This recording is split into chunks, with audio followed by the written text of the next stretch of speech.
Я считаю, что лучше была бы контрактная служба. Почему? Ну, тогда бы служили те, кого к этому призвание, и исполняли бы это, возможно, более профессионально. Лично, если бы у меня был сын, я бы настояла на том, чтобы он в армию пошел. У меня служили все: муж, братья, отец, поэтому я считаю, что это необходимо. Контрактная армия, она по-своему хороша, у нее есть свои плюсы, потому что эта армия довольно-таки боеспособная, как мне кажется.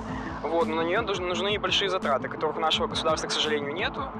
Вот, но там, к примеру, фактор патриотизма, к примеру, меньше, чем в армии, которую набирают из обычных граждан.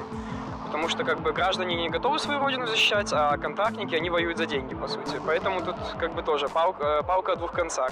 Надо завлечь просто не обязаловкой, а завлечь так. То есть развить армию достойно, чтобы она была.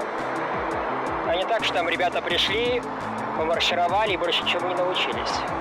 Бачимо, що контрактна система потрібна, так як це робиться в Україні, у шматних інших країнах ближнього заміжжя. Є країни, де обов'язкова служба, є країни, де не обов'язкова служба. Коли війна йдуть, усі, но підготовка військова потрібна, звісно. Работа, которая связана с риском для жизни, гибели того или иного военнослужащего, она очень опасна, поэтому должна достойно оцениться, соответственно. На мой взгляд, контрактная система, она более выжимаемая, хотя, конечно, зависит еще от состояния экономики той или иной страны. Я была мамой солдата. Я знаю, что это такое. 5-я бригада, ВДВ. Я не спала днем и ночью. Но, наверное, надо для того, чтобы человек вернулся всем другим. Чтобы он осознал, чтобы он понял. И мой сын мужчина, я им горжусь. Спасибо, наверное, армии в том числе. Если человек считает себя членом общества и членом нашей страны, он сам пойдет в армию. По призыву, добровольно, по контракту. Если он не считает, ему нечего делать в армии. Вообще неплохо бы контрактную, конечно, службу.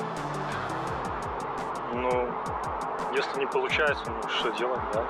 Сам, в принципе, призывник, и когда был обязательный призыв, и меня не стали забирать в армию, когда я сам хотел, было немного обидно. А сейчас уже появилась работа, как-то переехал в другой город, и мотаться сейчас в другой город, и когда тебя забирают, как-то не очень удобно, и не хотелось бы сейчас уходить. Когда хотелось, вот что-то не забрали. Должна быть хотя бы контрактная система, да. Всех подряд в армию брать нельзя. Должен быть специфический отбор.